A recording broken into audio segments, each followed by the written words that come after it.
Hi, everyone, and welcome back to the 2-3 zone. Tony's Picks look at the WNBA here for Sunday. We've got a five-pack of action here, and I've got Justin Stacks McKelvey with me to go through the five games. All of them here have some significance still here, especially given the playoff races here, Justin. But we saw on Sunday a rematch on Saturday afternoon, the a rematch between the Liberty and the Lynx. The Lynx ended up getting it done, Justin, 86-80 there with a big fourth quarter. The Lynx came on strong, got that win. It was a close game really throughout, but it was the big fourth quarter. The Liberty actually came out pretty hot there in the third quarter and took the lead, but felt almost like all Lynx there at the end. Yeah, coming out when the Lynx came out hot early, and then towards the second quarter, the Liberty came back a little bit. Then third quarter, they came out on fire and gave me hope. I was on the Liberty full game, so they gave me hope all the way up until the fourth quarter, and then slowly but surely, the hope was gone. And the only good thing I could say was at least it was early. Like it got the only game today, got me out the way. I was on the wrong side of it. Gave me more time to finish capping the slate that we're about to go through now. So look to get better today. Got a bigger slate. Well, let's get to the action here on Sunday and start it off with game number one here at 1 Eastern, 10 a.m. Pacific. Got games all day almost here on Sunday in the W with Indiana on the road, a 7-point favorite at Connecticut. Indiana's starting to feel the pain right now. It feels like, Justin, of all the problems the guards have. I know a lot of people want to point to Clark being out, but man, they were good.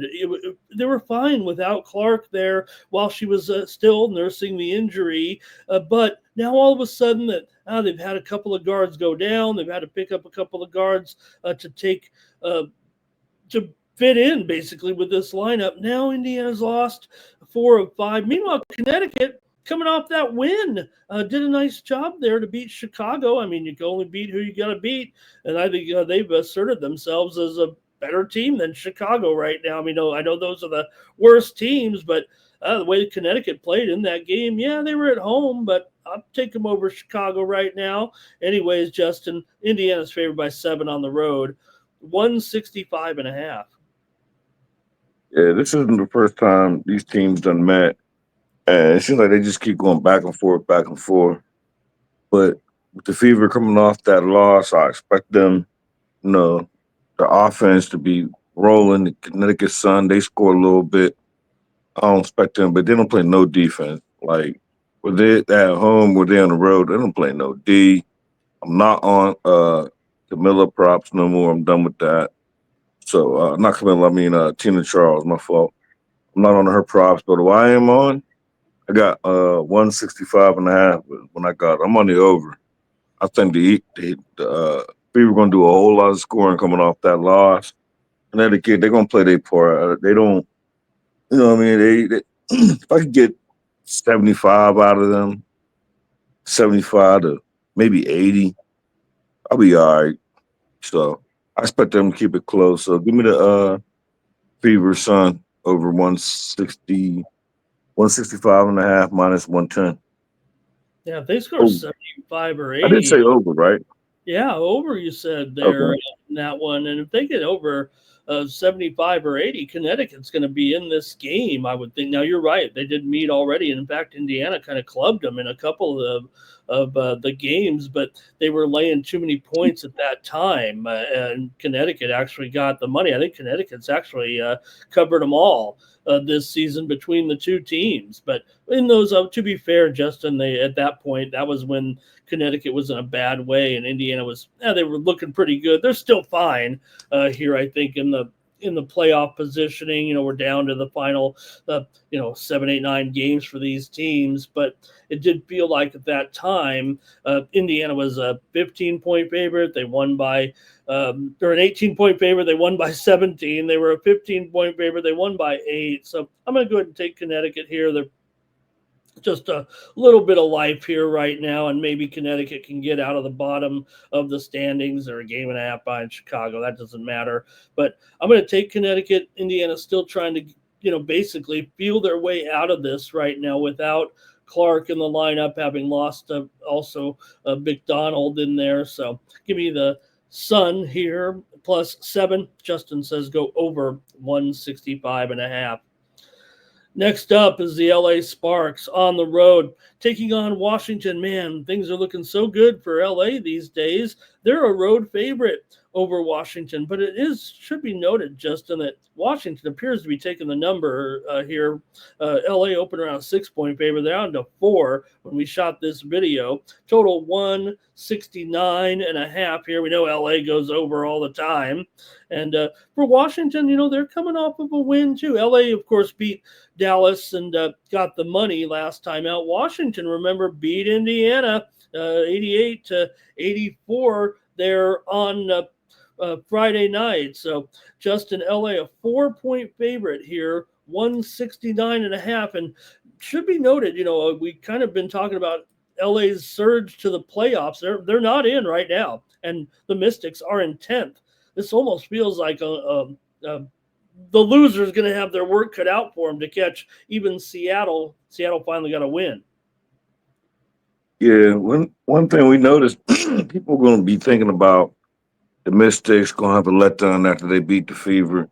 The Sparks won yesterday. They beat Dallas, but they ain't covered though. And it was a whole bunch of points scored, and they ain't played no defense. I think what it was like 97, 96 or 97, 95. Yeah, you're They right. didn't cover. Yeah. So my whole thing Big is lead. like, They had a big lead. They recovered, and then they just yeah, blew it. they was covering the whole game and gave it up at the end. Yeah. So I'm gonna be on the Mystics. I seen it when it was at 6.5, and we didn't do it yet. And by the time we got back on here, I seen it was at 5, 4.5. I'll take the Mystics plus 4.5. We like the Sparks as dogs, mainly dogs at home. We don't want the Sparks. I learned my lesson. We definitely don't want them on the road, but we definitely don't want them on the road as a road favorite. That's why this line moving toward the Mystics.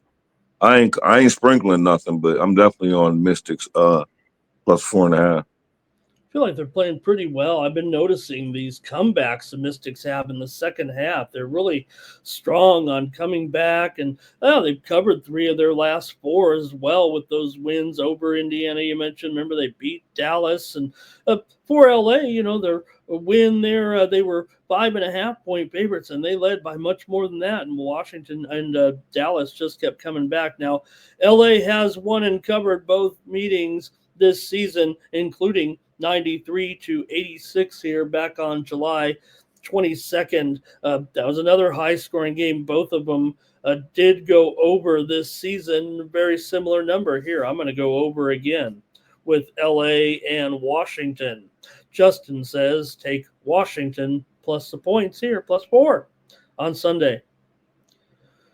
All right, next up are the Dallas Wings taking on the Las Vegas Aces here. This is the nationally televised game there at 3:30 Eastern, 12:30 Pacific, just in the featured game. I mean, you do have a Rookie of the Year leading candidate, Paige Becker, is certainly worth checking out here. Going up against the Aces, they've recovered here a little bit and really have driven themselves into almost a secure spot up at 5th place in the playoff picture with a run of 8-2 here right now. They're on a long winning streak as well. They're favored by 9.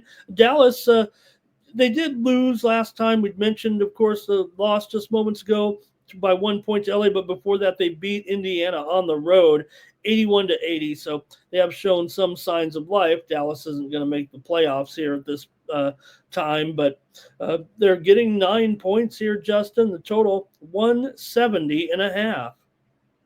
Yeah, you said they're not making the playoffs, and they're definitely not. But don't feel like they're laying over and playing dead. Like they beat the Fever. They gave the Sparks yesterday everything they was looking for. And another reason why I'm on Dallas, the Wings. Mm. On them, I got about plus 10.5 as soon as it opened.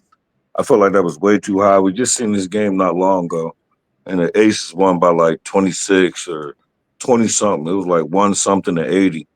Yep. So to a team that's not laying down playing dead, got a little bit of revenge. So Ace is coming off another big win, and I took my money yesterday against the Mercury. So back at home for the Aces. And again, I ain't sprinkling nothing, so I ain't calling for the upset. But give me the wings at that 10.5. I love that. All right, wings it is here for Justin on Sunday against the Aces, laying a big number at home. You know, the Aces have won all three meetings this year, but they did not cover the early meetings, including at home. They were favored by 5.5, but that was very early.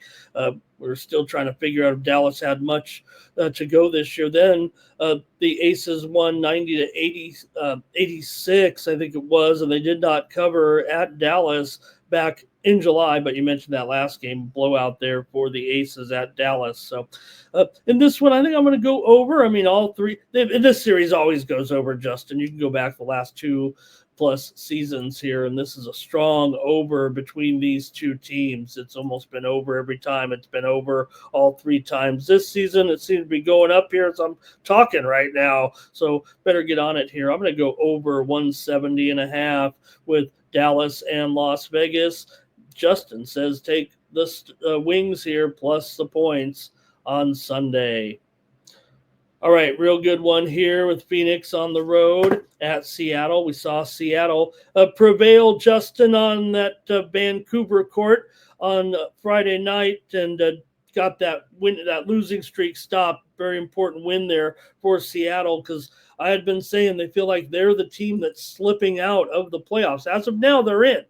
As of this recording, they're in 8th place, but they're 500. They're taking on the Phoenix team that is 19-13 in 4th place. They're in a playoff battle of their own for positioning purposes, but all of a sudden, Phoenix has lost 2 straight. They lost to Vegas and they lost to Atlanta, both at home on a home, end of a homestand. So they're not in great form, and now they got to go on the road up here to Seattle. I'm showing Phoenix is a slight road favorite here by 1, and the total 163.5.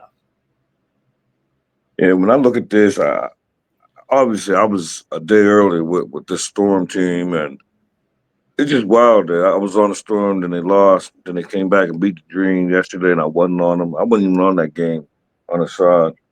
But when I look at this game, one thing I count on, I won't have a side per se until the morning in the comments, but I will be on the.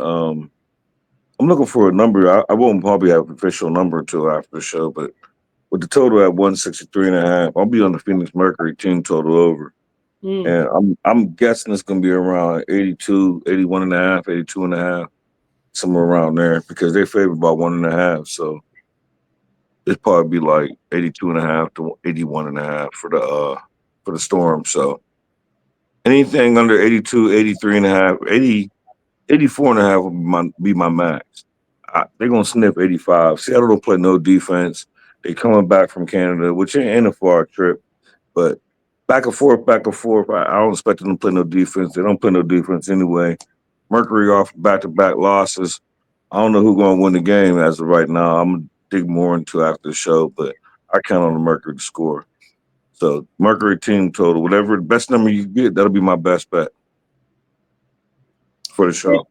Yep, nope. Mercury team total over here. I'm going to go back to Seattle in this one. I wanted to kind of start maybe looking out to see if they can recover here. Maybe that win is what they needed. Phoenix all of a sudden is a team I'm a little bit concerned with, dropping a couple of games at home. Yeah, they were against some pretty staunch competition here, but Seattle needs this. I think the desperation of Seattle is what has me interested here in the Storm. Hopefully they can put their differences aside or whatever's been going on up there with Seattle that led to that losing streak. They got it back against Atlanta in a must-win situation, it felt like, and they were an underdog in that game. So I'm going to go ahead and take Seattle in this one. Justin says take Phoenix Mercury, team total over. All right. One more game here on the slate for Sunday, and it is your Atlanta Dream taking on the Golden State Valkyries. This one is at 8:30 Eastern and 5:30 Pacific time. Justin, the Dream. This one's not on the board just everywhere yet. When we were doing this recording, a handful of notable injuries here, but mostly Jordan Canada out for Atlanta. I don't see any reason why she'd be in there. So uh, anyway, not every book had it up there, but probably Atlanta 5.5 here, and the total 153 and a half. Yeah, it was just a matter of time before I came back to it. But this is the spot for it. I really wish the Dream didn't lose because then I would hammer this spot. But Mm-hmm. Valkyries, they fighting hard for that spot. Like they got to pretty much win everything and get some help ahead of them. I'm gonna be on the Valkyries first half. I ain't gonna money line the first half, but give me the spread, whatever it is. I ain't see no number, but I'm guessing it'll be 2.5 or three, probably three more likely three, 3.5 if it's 5.5. So give me the Valkyries first half spread. I'm sure the Dream will make adjustments the second half and come out and probably cover. Who knows? But Valkyries first half, yeah, Dream coming off that loss, they gonna win again. They're gonna bounce back, but I expect them to come out slow. They left they left Canada, came down to Golden State. So Valkyries first half. That was almost gonna be my best bet, but I ain't been there for a while, so but that's my official play. Well, look at these Valkyries again, Justin. I mean, just when you kind of said, hey, maybe it's finally catching up with them, it's been a great season. Maybe they could sneak into the playoffs. They're moving up here all of a sudden with 7 wins in their last 10 games and a 4-game winning streak. Okay, they beat Chicago, they beat Washington, they beat Connecticut, they beat the Sparks, but hey, they're should win those games, and they are. So here against Atlanta, man, they got to be competitive, I would think, here in this game. Look, Atlanta's been great, terrific here, second place overall. But this is going to be a tough game. I'm actually going to go over with these two here. The last meeting was an under, but it was at 152. Remember, Justin, the first two have been in Atlanta. The Valkyries won the last one back there on just about 2 or 3 weeks ago, and where they were 8.5 point dogs in that one earlier in the season, back in mid July or so. First week of July, it was a 90-81 win for Atlanta at home. They actually got the money. I'm going to go over though 153.5. That first meeting was 171 points between these two teams, and it wasn't like before we knew what Golden State maybe was all about. So I'm actually going to go over here with Atlanta and Golden State 153.5. Justin says, take the Golden State Valkyries in the first half plus those points. We've been doing it all year. I did it the other day too and won even. Okay. That's going to do it for our preview. 5 big games for Sunday. Check them out, including that big, the Wings and the Aces of the national TV game. But there's some other good ones in there. I think that LA Washington and the Phoenix Seattle, and even that Atlanta Golden State. Those are the games you really got to keep an eye on here on Mhm. Sunday. Justin, what's going on here at Tony'sPicks.com? We wrap up the weekend and head in, and man, we could feel it here with college football on deck as well. This is the week. I know we love our NFL, but this is the week. Yeah, I already got a couple of my week zero bets in already for college. So anytime we get a small slate, a WNBA or a slaw baseball slate, I'm always looking to week zero. I already missed out on a couple of spreads, but a couple of moved in my favor. A couple moved, actually only one moved against me. So, but other than that, I got a best bet in preseason football tonight. Tonight meaning Saturday. I got triple stacks in baseball and the best bet in baseball. None of them have went off yet. Time of recording, so definitely gonna have triple stacks with this big slate tomorrow. I'll have triple stacks and a premium and WNBA and I'm thinking about. I'll probably only have a best bet in baseball. I'm thinking about slowing it down on Sundays. Only Sundays though. Sundays don't seem to be working in my favor, so I might baseball slate wise. So I might turn it back a little bit. But other than that. I don't think there's no games on Monday, so we look Yeah. like we might have a day off. Yeah, that's right. We'll have to come back at you again, but should be a great card here for Sunday. And make sure you're checking me out over at Tony'sPicks.com. I'm heating up as well, so check out the handicapper leaderboards to see who's hot, and then get signed up. Use the promo code TonyT at checkout. Save 15% off all premium pick packages. Everyone like this video, subscribe to our channel. Justin loves to interact with you in the comments, so tell him what you're on Sunday, and he'll tell you what he thinks of your plays, maybe your props as well. Exchange the information. Justin loves prop game, and he'll chat with you here on the Tony's Picks YouTube channel in the chat. All right, that's going to do it for us here. 2-3 zone, and thank you, Justin. Been great with you. We'll get back with Ron here and the crew in the days to come. For Justin Stacks McKelvey, and I'm Ramon Scott. Thank you for joining us. 2-3 zone.